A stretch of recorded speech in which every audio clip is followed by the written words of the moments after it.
તો હવે આપણે જોઈશું કે અસમતોલિત રાસાયણિક સમીકરણોને સમતોલિત કઈ રીતે કરી શકાય, બરાબર. પણ અહીંયા જે આપણે હેડિંગ લખેલું છે કે અસમતોલિત રાસાયણિક સમીકરણને સમતોલિત કરવા માટેના સ્ટેપ એટલે કે એના પગલા. તો હવે આપણે એક મનમાં ક્વેશ્ચન થવો જોઈએ કે આ અસમતોલિત રાસાયણિક સમીકરણ છે એને સમતોલિત કરવાની જરૂર શા માટે પડે, બરાબર. આ તો એક નોર્મલ ક્વેશ્ચન છે કે જે બધાના મનમાં થવો જોઈએ. આપણી પાસે કોઈ બી રાસાયણિક સમીકરણ હોય તો એ અસમતોલિત જ આપણે રાખીએ તો એનાથી શું ફરક પડે, એને સમતોલિત શા માટે કરવું જ પડે, બરાબર.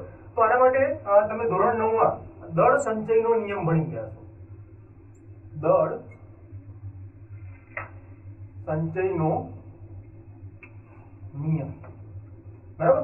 તો આ દળ સંચયનો નિયમ શું હતો? જો તમને લોકોને યાદ આવતું હોય તો આપણે ભણ્યા હતા કે દળ સંચયનો જે નિયમ છે એમાં આપણે એવું કહેતા હતા કે કોઈ બી પ્રક્રિયાઓમાં જે પરમાણુઓ રહેલા હોય એના દળનો, એના દ્રવ્યમાનનો ક્યારેય નાશ થતો નથી. એટલે કે આને આપણે બીજી રીતે સમજીએ તો એ રીતે કહી શકીએ કે જે આપણી રાસાયણિક પ્રક્રિયા છે એ રાસાયણિક પ્રક્રિયકોમાં જે તત્વો રહેલા છે એનું જે દળ છે એટલું જ દળ સામે જ્યારે પ્રક્રિયા પૂર્ણ થાય પછી જે આપણે નિપજ મળે છે એ નિપજોમાં બી રહેવું જોઈએ, બરાબર. પણ ઘણા રાસાયણિક સમીકરણો એવા હતા કે જેમાં એ પોસિબલ થતું નહોતું. જે આપણું પહેલું જ એક્ઝામ્પલ હતું કે મેગ્નેશિયમ એટલે કે Mg+O2 તો તમને મળતું હતું MgO, બરાબર. તો અહીંયા Mg+O2 અને ફાઇનલી નિપજમાં MgO મળતું હતું કે જેમાં ઓક્સિજનનું જે દ્રવ્યમાન હતું, જે દળ હતું એ પ્રક્રિયકોમાં અને નિપજોમાં સરખું હતું નહીં. તો જો આપણે દળ સંચયના નિયમનું પાલન કરવું હોય તો આપણે ખબર જ છે કે તમારે શું કરવું પડશે કે જે અસમતોલિત રાસાયણિક સમીકરણ છે એ અસમતોલિત રાસાયણિક સમીકરણને તમારે સમતોલિત કરવું પડશે, બરાબર ને. તો આ સમતોલિત કરવા માટે આપણે એક ફરીથી એક ઉદાહરણ લઈએ. જો આપણે ફેરસ એટલે કે આયન Fe ની પ્રક્રિયા તમે H2O સાથે કરો, બરાબર. એટલે કે આયન ફેરસની પ્રક્રિયા H2O સાથે કરો તો ફાઇનલી જે તમને આઉટપુટ મળશે એટલે કે નિપજ મળશે એ થશે તમારું Fe3O4 H2. એટલે કે આ રાસાયણિક સમીકરણ આપણી પાસે છે. હવે આપણે જે જોયું એ રીતે હવે અહીંયા આપણે કોષ્ટક ના બનાવીએ અને ડાયરેક્ટલી આ સમીકરણને આપણે જોઈએ તો આપણે ખબર પડશે કે જે પ્રક્રિયકોમાં જે તત્વો છે એ તત્વોની સંખ્યા અને નિપજોમાં તત્વોની સંખ્યા સરખી છે નહીં. એનો મતલબ એ થયો કે આપણી પાસે અત્યારે જે રાસાયણિક સમીકરણ છે એ રાસાયણિક સમીકરણ કેવું છે તો કહી શકાય કે અસમતોલિત રાસાયણિક સમીકરણ અહીંયા આપણે લીધેલું છે, બરાબર ને. તો આ જે અસમતોલિત રાસાયણિક સમીકરણ છે એને આપણે સમતોલિત કરવું છે. તેને સમતોલિત કરવા માટે આપણે કેટલાક પગલાઓ લેશું, કેટલાક સ્ટેપ લેશું. તો આ સમીકરણને આપણે સ્ટેપ વાઇઝ સમતોલિત કરીએ તો ફર્સ્ટ ઓફ ઓલ જો આપણે પહેલું સ્ટેપ લઈએ, સ્ટેપ નંબર 1 કે જે રાસાયણિક સમીકરણ તમને આપેલું હોય પહેલા તો એ રાસાયણિક સમીકરણમાં જે પ્રક્રિયકો આપેલા છે એટલે કે અહીંયા Fe આપેલું છે, H2 આપેલું છે અને સામે છેડે નિપજો છે એટલે કે Fe3O4 છે અને H2 છે, બરાબર. તો આ જે પ્રક્રિયકો છે એ પ્રક્રિયકો ઉપર તમારે એક બોક્સ, એક ચોકઠું બનાવવાનું છે. કઈ રીતે? તો આપણે લખીએ ફરીથી કે Fe+H2O તો તમને મળશે Fe3O4 H2. તો અહીંયા આપણે પહેલું સ્ટેપ શું કરવાનું છે? જે રાસાયણિક અસમતોલિત રાસાયણિક સમીકરણ તમારી પાસે છે એ રાસાયણિક સમીકરણમાં પ્રક્રિયકો સાઈડ અને નિપજો સાઈડ જે તત્વો, જે સંયોજકો લીધેલા છે એ સંયોજકોને આપણે એનાથી બતાવવાના છે બોક્સથી, બરાબર. એટલે કે એને એક ચોકઠાથી આપણે બતાવવાના છે. હવે આ પહેલા પગલામાં, પહેલા સ્ટેપમાં તમારે ધ્યાન એ રાખવાનું છે કે જે સંયોજકો તમે આ બોક્સની અંદર લીધેલા છે, બરાબર. તો જ્યારે આ અસમતોલિત સમીકરણને તમે સમતોલિત કરતા હો ત્યારે આ જે બોક્સની અંદર જે સંયોજકો છે એ સંયોજકોમાં કોઈ ફેરફાર થવો જોઈએ નહીં. આ સ્ટેપમાં આ વસ્તુ ખાસ યાદ રાખવાની છે. પેલું તો કે એને બોક્સથી દર્શાવવાના છે અને દર્શાવ્યા પછી ખાસ ધ્યાન શું રાખવાનું છે કે આ જે બોક્સની અંદર જે સંયોજકો લીધેલા છે એ સંયોજકોમાં જ્યારે તમે એને સંતુલિત કરતા હો ત્યારે કોઈ ફેરફાર થવો જોઈએ નહીં. આ થશે એનું સ્ટેપ નંબર 1. હવે આગળ જોઈએ તો સ્ટેપ નંબર 2 થી આપણે ચાલુ કરીએ. તો સ્ટેપ 2, સેકન્ડ સ્ટેપમાં તમારે શું કરવાનું, બરાબર. તો સ્ટેપ 2 માં જે અહીંયા પ્રક્રિયકો અને નિપજો આપણી પાસે છે, બરાબર. તો એમાં પ્રક્રિયકોમાં પરમાણુની સંખ્યા કેટલી છે અને નિપજોમાં પરમાણુની સંખ્યા કેટલી છે એની ગણતરી કરીને એક આપણે કોષ્ટક બનાવીશું. તો ફરીથી અહીંયા આ જ ઇક્વેશન માટે આપણે કોષ્ટક બનાવીએ. તો આપણી પાસે રહેલા છે તત્વો,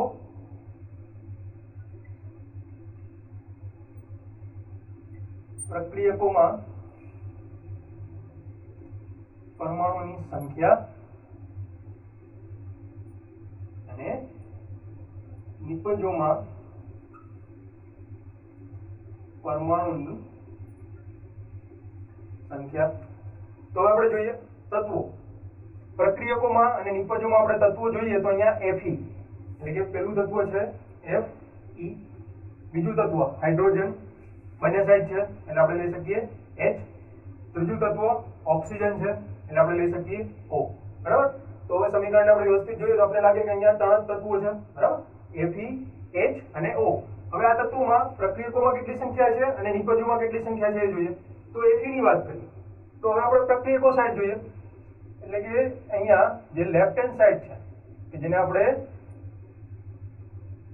પ્રક્રિયકો કહીએ છીએ અને અહીંયા ફરીથી રાઈટ હેન્ડ સાઈડ ને આપણે નિપજો કહીએ છીએ. બરાબર. તો પ્રક્રિયકોમાં Fe ની સંખ્યા કેટલી છે તો અહીંયા જોઈ શકાય છે કે Fe પ્રક્રિયકોમાં કેટલા છે? 1 છે.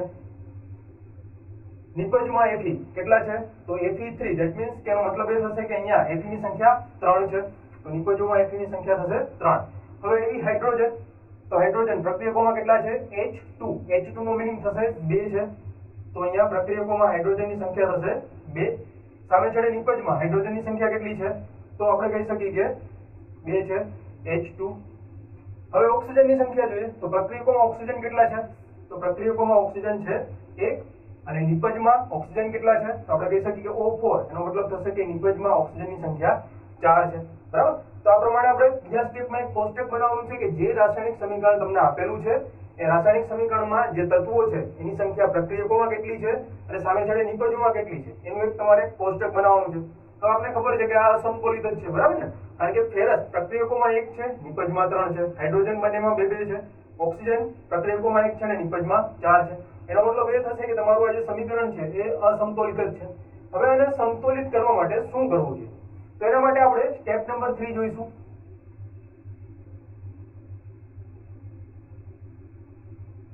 Step number 3. તો સ્ટેપ 3 માં આપણે શું કરીશું કે આ જે કોષ્ટક તો આપણે બનાવી લીધું એના પરથી આપણે ખબર પડી ગઈ કે પ્રક્રિયકોમાં કેટલા છે અને નિપજોમાં તત્વોની સંખ્યા કેટલી છે. બરાબર ને.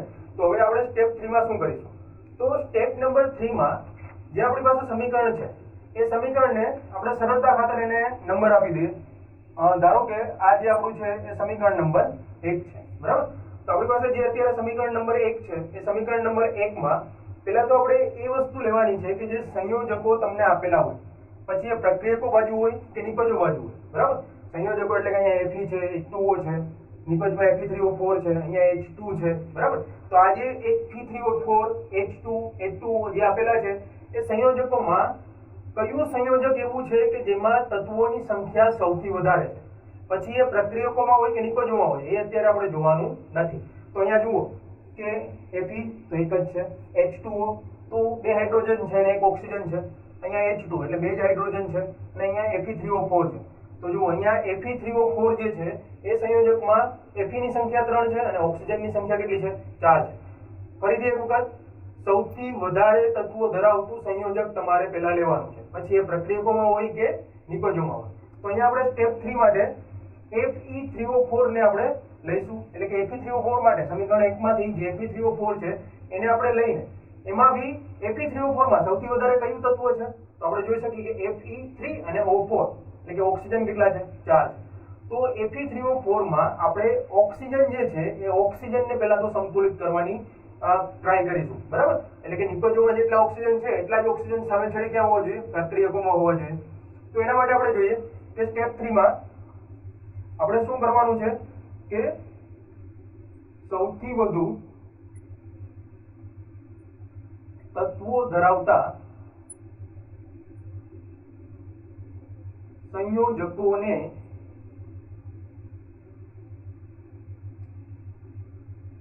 લઈને તેમાંથી કયું તત્વ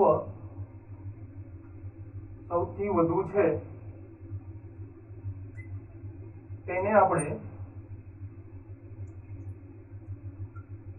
સમતોલિત કરીશું. તો આપણે કહી શકીએ કે સમીકરણ નંબર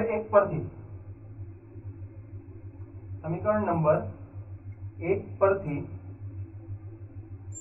જે Fe3O4 આ જે સંયોજક છે એને આપણે લેવાનું છે અને Fe3O4 માં કયું તત્વ સૌથી વધારે છે? તો આપણે કહી શકીએ કે O એટલે કે ઓક્સિજન, બરાબર. તો આપણે અત્યારે જે ઓક્સિજન છે એટલે કે O ને સંતુલિત કરવાનો પ્રયત્ન કરીશું. એટલે કે નિપજોમાં જેટલા ઓક્સિજન છે એટલા જ ઓક્સિજન આપણે પ્રક્રિયકો સાઈડ લેવાની કોશિશ કરીશું, બરાબર. તો આપણે જોઈએ કે તમારી પાસે તત્વ અત્યારે આપણે લીધેલું છે ઓક્સિજન.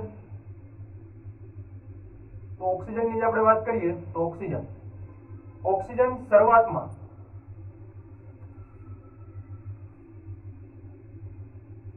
અને સમતોલિત કરતા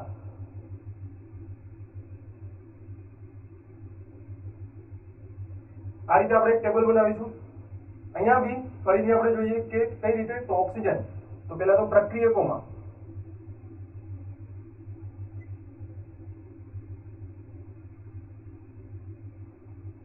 સંખ્યા લેવાની છે અને પછી નિપજમાં એની સંખ્યા કેટલી છે આપણે જોવાનું છે. તો આ રીતે આપણે એક નાનું એવું ટેબલ બનાવીશું.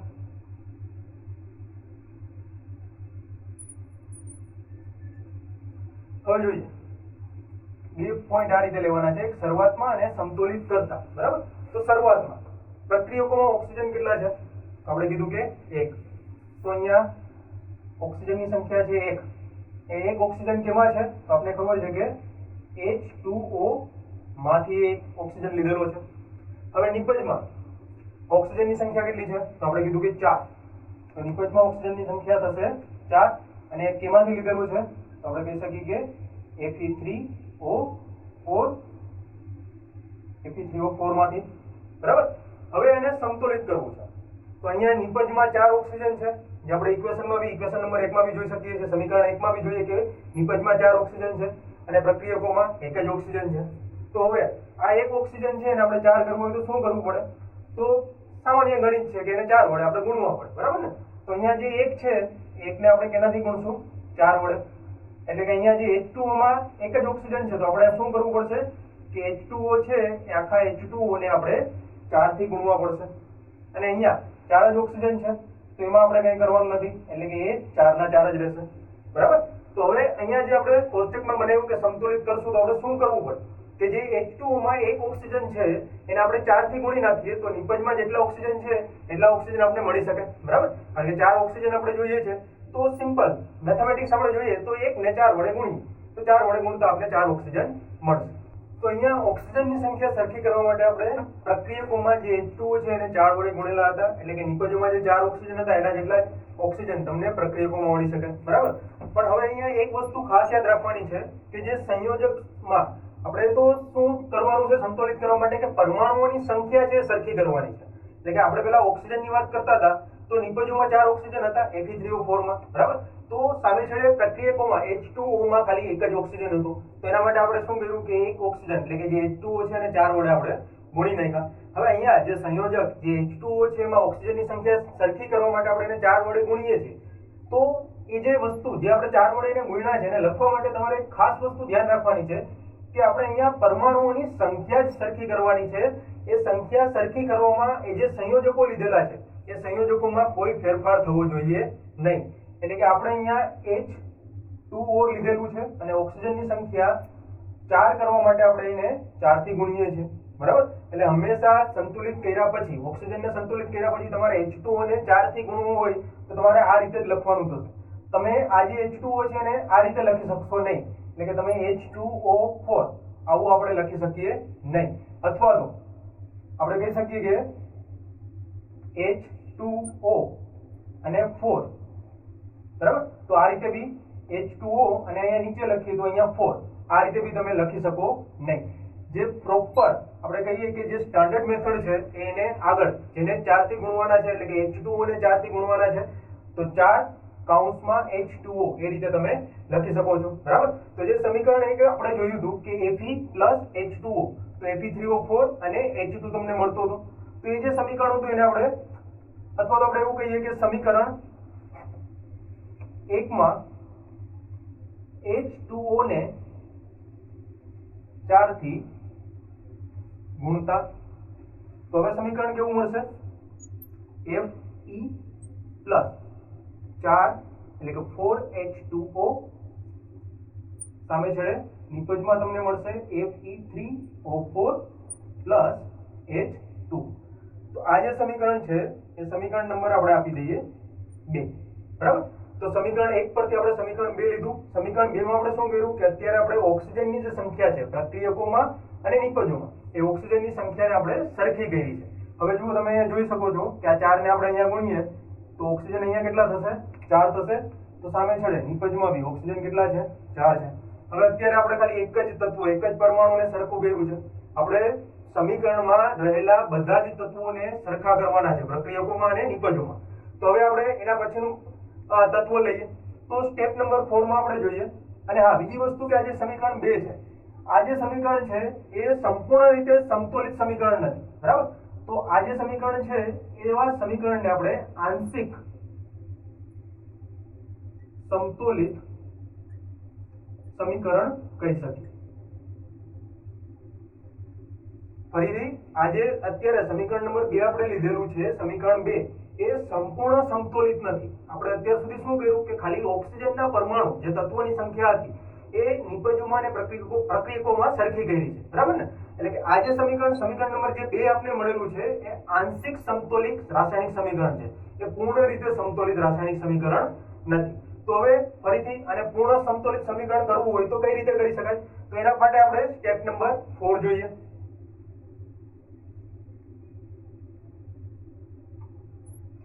સ્ટેપ નંબર 4 માં હવે આપણે એવું વિચારીએ કે હાઇડ્રોજન પહેલા આપણે ઓક્સિજનને સમતોલિત કર્યા હવે આપણે હાઇડ્રોજન માટે જોઈએ એટલે કે H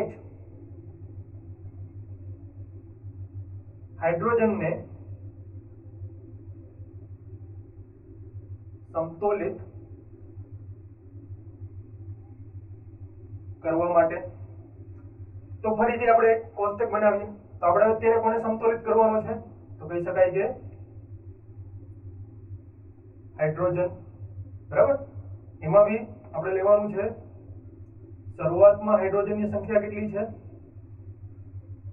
અને સમતોલિત કરતા હાઇડ્રોજનની સંખ્યા કેટલી મળશે.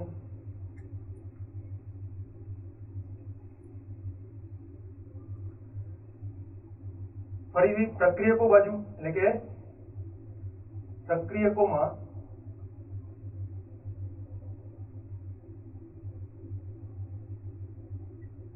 પરમાણુની સંખ્યા અને નિપજમાં પરમાણુની સંખ્યા સેમ પ્રોસીજર આપણે ફોલો કરવાની છે. બરાબર. હાઇડ્રોજન હવે અહીંયા હાઇડ્રોજન માટે આપણે સમીકરણ 1 ને નહીં પણ સમીકરણ 2 ને રેફરન્સમાં લઈને આગળ વધવાનું છે. તો હાઇડ્રોજન માટે આપણે જોઈએ તો સમીકરણ 2 માં અહીંયા જુઓ હાઇડ્રોજનની સંખ્યા કેટલી છે તો ઓલરેડી પ્રક્રિયકોમાં હાઇડ્રોજન H2 તમને આપેલા છે અને 4 થી એને ગુણેલા છે એટલે પ્રક્રિયકોમાં હાઇડ્રોજનની સંખ્યા થશે 4 2 8 4 × 2 એટલે કે 8 થશે. તો અહીંયા પ્રક્રિયકોમાં હાઇડ્રોજનની સંખ્યા 8 થશે. બરાબર. કઈ રીતે 8 તો કે 4H2O માંથી આપણે લીધેલા છે. હવે નિપજ સાઈડ જોઈએ તો અહીંયા નિપજમાં હાઇડ્રોજનની સંખ્યા કેટલી છે તો કે 2. તો નિપજમાં હાઇડ્રોજન પરમાણુની સંખ્યા 2 તો કેમાંથી લીધેલું છે આપણે H2 માંથી. બરાબર. હવે આને સમતોલિત કરવું છે તો અહીંયા જુઓ પ્રક્રિયકોમાં હાઇડ્રોજન કેટલા થશે 4 × 2 એટલે કે 8 થશે અને નિપજમાં કેટલા છે H2 માં રહેલા 2 જ હાઇડ્રોજન છે. તો આપણી પાસે પ્રક્રિયકોમાં 8 હાઇડ્રોજન છે અને નિપજમાં 2 જ હાઇડ્રોજન છે તો એને 8 માં કન્વર્ટ કરવું હોય તો શું કરવું પડે તો આપણે આ જે 2 હાઇડ્રોજન નિપજમાં છે એ 2 હાઇડ્રોજનને 4 વડે તમારે ગુણવા પડશે. તો અહીંયા 4 2 8 થઈ જશે. બરાબર. 4 × 2 4 × 2 એટલે કે 8 મળશે. તો હવે આપણે કહી શકીએ કે પ્રક્રિયકોમાં બી 8 હાઇડ્રોજન છે અને નિપજમાં બી 8 હાઇડ્રોજન તમને મળશે. તો આ જે પ્રોસીજર આ પ્રક્રિયા કર્યા પછી હવે આપણું સમીકરણ કેવું બનશે તે સમીકરણ આપણે લખીએ.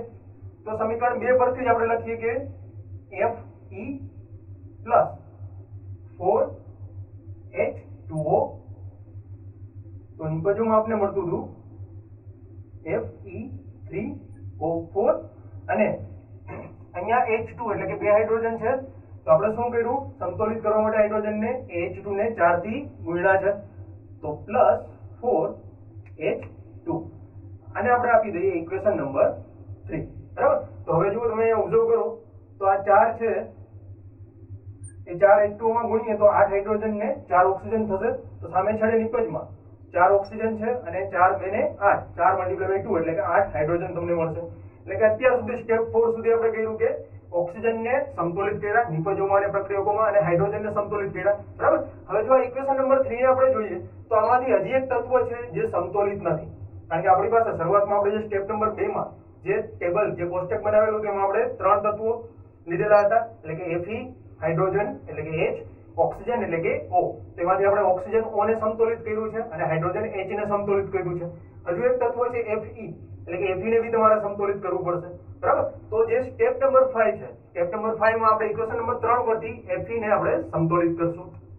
હવે સ્ટેપ નંબર 5 માં આપણે ઓક્સિજનને સંતુલિત કર્યા, હાઇડ્રોજનને કર્યા અને સ્ટેપ નંબર 5 માં હવે એક જ તત્વ બાકી છે જે છે તમારું Fe, બરાબર. તો Fe ને સંતુલિત કરવા માટે હવે Fe ને આપણે સંતુલિત કરવું હોય, બરાબર, તો ફરીથી જે રીતે આગળ જે આપણે પ્રોસિજર ફોલો કરી છે, પ્રક્રિયા ફોલો કરી છે, એ જ રીતે આપણે પહેલા તો એક ટેબલ બનાવીશું અને એના પરથી જોઈશું કે પ્રક્રિયકોમાં જે Fe છે અથવા તો નિપજમાં જે Fe છે એને કેટલા વડે આપણે ગુણી શકાય. તો અહીંયા બી આપણે જોઈએ કે Fe માં ફર્સ્ટ પોઈન્ટ આપણે લઈએ કે શરૂઆતમાં આ Fe ની સંખ્યા કેટલી છે અને સંતુલિત કર્યા પછી સંતુલિત કરતા Fe ની સંખ્યા કેટલી થશે. પ્રક્રિયકોમાં બી આપણે જોવાનું છે અને નિપજોમાં બી, એટલે કે પ્રક્રિયકોમાં Fe પરમાણુની સંખ્યા અને નિપજોમાં Fe ના પરમાણુની સંખ્યા. હવે આપણે જોઈએ, હવે ફરીથી સ્ટેપ નંબર 5 આપણે લઈએ છીએ તો ઉપર જે સમીકરણ નંબર 3 લીધેલું છે એના ઉપરથી આપણે સ્ટેપ નંબર 5 માં જવાનું છે, બરાબર. તો સમીકરણ નંબર 4 માં આપણે જોઈએ કે પ્રક્રિયકો બાજુ Fe ની સંખ્યા કેટલી છે. તો અહીંયા જો જોઈ શકાય છે કે Fe + 4H2O છે, એટલે કે પ્રક્રિયકોમાં Fe ની સંખ્યા અહીંયા થશે 1. તો સામે છેડે નિપજમાં Fe ની સંખ્યા કેટલી છે, તો Fe3O4 અને 4H2, તો અહીંયા Fe3 છે એટલે કે Fe ની સંખ્યા થશે 3, બરાબર. હવે એને સંતુલિત કરવું છે. હા, અહીંયા આપણે 1 લીધું છે તો એ કેમાંથી લીધેલું છે, સિમ્પલ પ્રક્રિયકોમાં જે Fe આપેલું છે એમાંથી જ લીધેલું છે અને અહીંયા 3 Fe લીધેલા છે તો કેમાંથી લીધેલા છે, તો કે કહી શકાય કે Fe3O4 માંથી આપણે 3 Fe લીધેલા છે, બરાબર. હવે આ 1 અને 3 છે અને આપણે સંતુલિત કરવું હોય તો કે જે પ્રક્રિયકોમાં Fe ની સંખ્યા 1 છે અને નિપજોમાં 3 છે, તો આને સંતુલિત કરવા માટે આપણે શું કરવું પડે કે પ્રક્રિયકોમાં જે Fe ની સંખ્યા છે એને આપણે 3 વડે ગુણવા પડશે. આપણે કહી શકીએ કે 1 × 3 = 3 અને અહીંયા 3 ના 3 રાખીશું. એનો મતલબ એ છે કે સમીકરણ નંબર 3 માં જે પ્રક્રિયકોમાં Fe આપેલો છે એને આપણે 3 વડે ગુણવા પડશે. તો આના પછી આપણે જોઈએ તો આ સમીકરણને હવે કઈ રીતે લખી શકાય.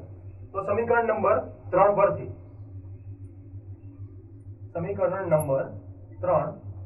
પરથી શું કરવાનું છે કે પ્રક્રિયકોમાં જે Fe છે એને સંતુલિત કરવા માટે આપણે જે પ્રક્રિયકમાં Fe છે એને 3 થી ગુણવાનો છે. એટલે કે સમીકરણ નંબર 3 માં જે Fe આપેલો છે એને આપણે 3 થી ગુણીશું, એટલે કે 3Fe +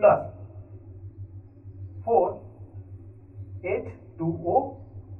તો સામે છેડે નિપજમાં તમને શું મળશે, તો આપણે કહી શકીએ કે Fe3O4 + 4H2 અને આપણે આપી દઈએ સમીકરણ નંબર 4. હવે આ જે સમીકરણ નંબર 4 છે આપણે બધા જ જે તત્વો છે ઓક્સિજન, હાઇડ્રોજન અને Fe તે બધાને આપણે સંતુલિત કરી દીધા છે. એટલે કે આ જે સમીકરણ નંબર 4 છે એ તમારું કહી શકાય કે સંતુલિત રાસાયણિક સમીકરણ થશે, બરાબર. અત્યાર સુધી જે સમીકરણ નંબર 1, 2 અને 3 આપણે જોયા હતા એ આંશિક રીતે સમીકરણ નંબર 1 તો એ અસંતુલિત રાસાયણિક સમીકરણ જ હતું અને સમીકરણ નંબર 2 અને 3 ને આપણે આંશિક રીતે અસંતુલિત રાસાયણિક સમીકરણ કહી શકીએ, બરાબર. તો અહીંયા જે ફાઇનલી સમીકરણ નંબર 4 તમને જે મળે છે એ સમીકરણ 4 થશે તમારું સંતુલિત રાસાયણિક સમીકરણ.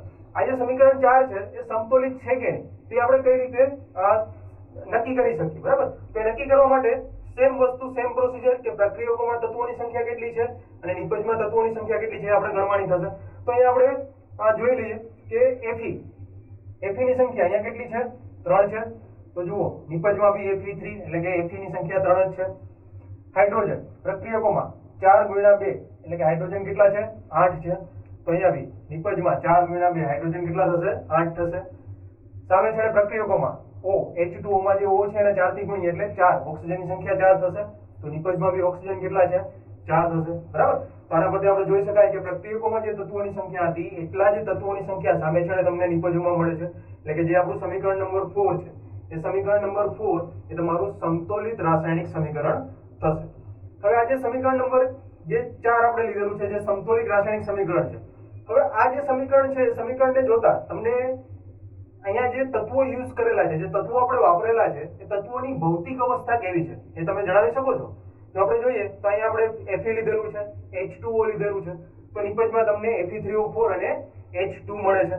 તો આની ભૌતિક અવસ્થા એટલે શું કે જે તત્વો, જે સંયોજકો અહીંયા લીધેલા છે એ ગેસના ફોર્મમાં છે એટલે કે વાયુના ફોર્મમાં છે, ઘન સ્વરૂપ એટલે કે સોલિડમાં છે, બરાબર? લિક્વિડ છે કે એ કયા સ્વરૂપમાં તમે અહીંયા પ્રક્રિયામાં લીધેલા છે એ આપણે સમીકરણ 4 ને જોઈએ તો તમે એને કહી ના શકો કે અહીંયા જો 3Fe લખેલું છે સિમ્પલ, તો 3Fe પરથી આપણે એવું ના કહી શકીએ કે જે Fe લીધેલું છે એ સોલિડ છે, લિક્વિડ છે કે ગેસિયસ ફોર્મમાં છે એટલે કે ઘન છે, પ્રવાહી છે કે વાયુ સ્વરૂપમાં છે, બરાબર? તો H2 કે H2O લીધેલું છે તો H2O બી પ્રવાહી સ્વરૂપમાં છે કે વાયુ સ્વરૂપમાં છે આપણે કહી શકતા નથી. તો અહીંયા આના પછી આપણે જે નેક્સ્ટ સ્ટેપ જોવાનું છે એ સ્ટેપમાં આપણે જો આ સમીકરણો છે એની ભૌતિક અવસ્થા તમારે લખવી હોય તો કઈ રીતે લખી શકાય? તો આપણે નેક્સ્ટ સ્ટેપ જોઈએ, સ્ટેપ નંબર 6. સ્ટેપ નંબર 6 તત્વો અથવા તો સંયોજકોની ભૌતિક અવસ્થા, બરાબર? કારણ કે 4 ઉપરથી જે સમતોલિત સમીકરણ છે એના ઉપરથી બી આપણે એની ભૌતિક અવસ્થા જાણી શકશું નહીં કે સંયોજકો કયા ભૌતિક સ્વરૂપમાં આપણે લીધેલા છે. તો ભૌતિક અવસ્થા પહેલા તો કેટલી હોઈ શકે? તો આપણે કહી શકીએ કે જે સંયોજકો લીધેલા છે એ વાયુ સ્વરૂપે છે. તો એ વાયુ સ્વરૂપે હોય તો જે સંયોજક છે ત્યાં આપણે નીચે G થી એને ઇન્ડિકેટ કરશું એટલે કે ગેસ, બરાબર? જો એ પ્રવાહી સ્વરૂપે હોય તો આપણે એને L થી ઇન્ડિકેટ કરશું એટલે કે લિક્વિડ. જો એ ઘન સ્વરૂપે હોય તો આપણે એને S થી ઇન્ડિકેટ કરશું એટલે કે સોલિડ. અને જો આ કોઈ બી તત્વો અથવા સંયોજકો પાણીમાં દ્રાવ્ય હોય એટલે કે સિમ્પલ પાણીમાં આપણે એને ઓગાળીને એ સંયોજક તૈયાર કરેલું હોય તેને આપણે દ્રાવ્ય સ્વરૂપમાં લઈ શકીએ. અથવા તો આપણે સિમ્પલ કહીએ કે કોઈ બી વસ્તુનો પાણીમાં મિક્સ કરીને જે દ્રાવણ બનાવી છે, બરાબર? તો જો એ દ્રાવ્ય સ્વરૂપમાં હોય અથવા તો દ્રાવણના સ્વરૂપમાં હોય તો એને આપણે ઇન્ડિકેટ કરશું A થી. એ ધેટ મીન્સ કે એક્વિયસ, બરાબર? એટલે કે પાણી સાથે જો કોઈ તત્વને મિક્સ કરેલું હોય તો એને આપણે A થી ઇન્ડિકેટ કરીશું. એટલે કે હવે જો આપણી પાસે આ સમીકરણ છે સમીકરણ નંબર 4, તો સમીકરણ નંબર 4 માં જો એ સમીકરણને હું ફરીથી સમતોલિત સમીકરણ જ છે પણ એને જો હું ફરીથી કંઈક આ રીતે લખું, આપણે કહી શકીએ કે 3Fe S plus 4H2O G, તો સામે છેડે તમને મળશે Fe3O4 S plus 4H2 in terms of G. તો અહીંયા આજે અથવા તો આને જે આપણે નંબર આપી દઈએ કે સમીકરણ નંબર 5. તો જે સમીકરણ નંબર 4 પરથી જે સમીકરણ નંબર 5 આપણે લખ્યું સમતોલિત સ્વરૂપ જ છે જે ઉપર આપણે લખેલું છે, બરાબર? પણ અહીંયા આપણે ઇન્ડિકેટ કરેલું છે કે Fe છે તો ત્યાં આપણે નીચે લખ્યું S, H2O તો નીચે લખ્યું G, Fe3O4 તો S અને H2 તો G. તો આ સમીકરણને હવે તમે જુઓ, સમીકરણ નંબર 5 ને તમે જુઓ તો તમે સરળતાથી કહી શકો છો કે અહીંયા જે સમીકરણમાં પ્રક્રિયામાં જે Fe લીધેલો છે Fe કયા ફોર્મમાં છે? S એટલે કે ઘન સ્વરૂપમાં છે. H2O અહીંયા કયા સ્વરૂપમાં લીધેલો છે? G એટલે કે ગેસિયસ ફોર્મમાં છે, વાયુ સ્વરૂપમાં. હવે તમને પ્રશ્ન થતો હશે કે H2O એટલે તો પાણી થશે અને પાણી તો હંમેશા પ્રવાહી સ્વરૂપમાં હોય, બરાબર? પણ અહીંયા જે આપણે રાસાયણિક પ્રક્રિયા લીધેલી છે, રાસાયણિક પ્રક્રિયાઓમાં જે H2O પાણી લીધેલી છે એ સિમ્પલ આપણે જે લિક્વિડ આ લિક્વિડ સ્વરૂપનું જે પાણી વાપરીએ છીએ એ નથી, પણ એ પાણીની જે વરાળ છે, પાણીની બાષ્પ અથવા તો ભેજવાળું વાતાવરણ કહી શકું, બરાબર, કે જે ગેસિયસ ફોર્મમાં હોય, એટલા માટે અહીંયા H2O સાથે આપણે શું લખેલું છે? G લખેલું છે. કારણ કે કોમન સેન્સની વસ્તુ છે કે આપણે હંમેશા H2O એટલે ક્લિક થાય કે પાણી, અને પાણી એટલે આપણે એમ જ થાય કે લિક્વિડ સ્વરૂપમાં હોય, પણ એવું નથી. પાણી ગેસિયસ સ્વરૂપમાં બી હોય છે. એટલે કે પાણીને જે તમે ગરમ કરો અને વરાળ જે નીકળે તો એ ગેસિયસ ફોર્મ છે, એટલે કે વાયુ સ્વરૂપ છે. એટલા માટે અહીંયા આપણે G લખેલું છે. અને Fe3O4 તો એ સોલિડ ફોર્મમાં જશે, અને અહીંયા હાઇડ્રોજન મુક્ત થાય છે. તો આપણે ખબર છે કે હાઇડ્રોજન હંમેશા ગેસિયસ ફોર્મમાં જ હોય છે, અને એને આપણે G થી ઇન્ડિકેટ કરીએ છીએ, બરાબર. તો આ રીતે તમે જે પ્રક્રિયા, રાસાયણિક પ્રક્રિયા છે, રાસાયણિક પ્રક્રિયાઓને સમતોલિત કરીને એના જે તત્વો, જે સંયોજકો આપણે વાપરેલા છે પ્રક્રિયામાં, એ પ્રક્રિયાના એની જે ભૌતિક અવસ્થા છે એને બી આપણે દર્શાવી શકીએ, બરાબર. ખાસ યાદ રાખવાનું છે અહીંયા કે જે ભૌતિક અવસ્થા છે કેટલા પ્રકારની હોઈ શકે? વાયુ એટલે કે G, પ્રવાહી એટલે કે L, ઘન સ્વરૂપ એટલે કે સોલિડ, અને દ્રાવણ, પાણીમાં જે દ્રાવણ મિક્સ કરીને આપણે બનાવી, કોઈ બી તત્વોને પાણીમાં મિક્સ કરીને જે દ્રાવણ બનાવીએ એટલે કે એક્વિયસ, એટલે કે એ થી એને આપણે ઇન્ડિકેટ કરીએ છીએ. અને જે પ્રક્રિયા કરો એમાં નીચે, અને આપણે આમ કહેવા જઈએ તો Fe અને સફિક્સ x, સફિક્સ s એ રીતે બોલી શકાય. એટલે કે s ને આપણે નીચે લખીએ છીએ, બરાબર. s નો મીનિંગ થશે કે ફેરસ છે સોલિડ ફોર્મમાં હશે.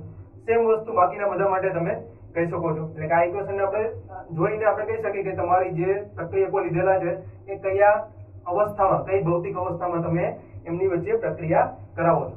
બીજી એક વસ્તુ એ મહત્વની છે કે અહીંયા જે રાસાયણિક પ્રક્રિયાઓ થાય છે, હવે સામાન્ય રીતે આ રાસાયણિક પ્રક્રિયાઓની જે ભૌતિક અવસ્થા છે એ મોટા ભાગે આપણે ક્યાંય બતાવતા નથી, પણ ક્યારેક જો જરૂર પડે તો આપણે એની ભૌતિક અવસ્થા બતાવવી પડે છે. બાકી ઘણા ખરા ઇક્વેશન આપણે આગળ બી આ એકમમાં, આ યુનિટમાં આપણે જોઈશું કે ઘણા બધા ઇક્વેશનમાં આપણે જેની ભૌતિક અવસ્થા છે, ભૌતિક અવસ્થા આપણે સમીકરણોમાં બતાવીશું નહીં, બરાબર. કારણ કે એ જરૂરી નથી. જો તમે બતાવો તો સારું છે, અને ના બતાવો તો એટલું બધું યુઝફુલ નથી. હા, ઘણી વખત જો આ રાસાયણિક પ્રક્રિયાઓ તમે કોઈ પ્રયોગમાં ઉપયોગ કરતા હો, એટલે કે રાસાયણિક સમીકરણ આપેલું છે તમને, અને એના ઉપરથી તમારે પ્રયોગો કરવા હોય, તો ત્યારે એની ભૌતિક અવસ્થા તમને તમારી પાસે નોંધ હોવી જોઈએ, તમને જાણવા હોવી જોઈએ કે જે ફેરસ છે તો ફેરસ તમારે કયા ફોર્મમાં, કઈ અવસ્થામાં તમારે લેવાનું છે. તો એ જ સમયે તમારે એની ભૌતિક અવસ્થા છે એ સમીકરણમાં બતાવવી જરૂરી છે. બાકી જનરલી આપણે એને બતાવતા નથી.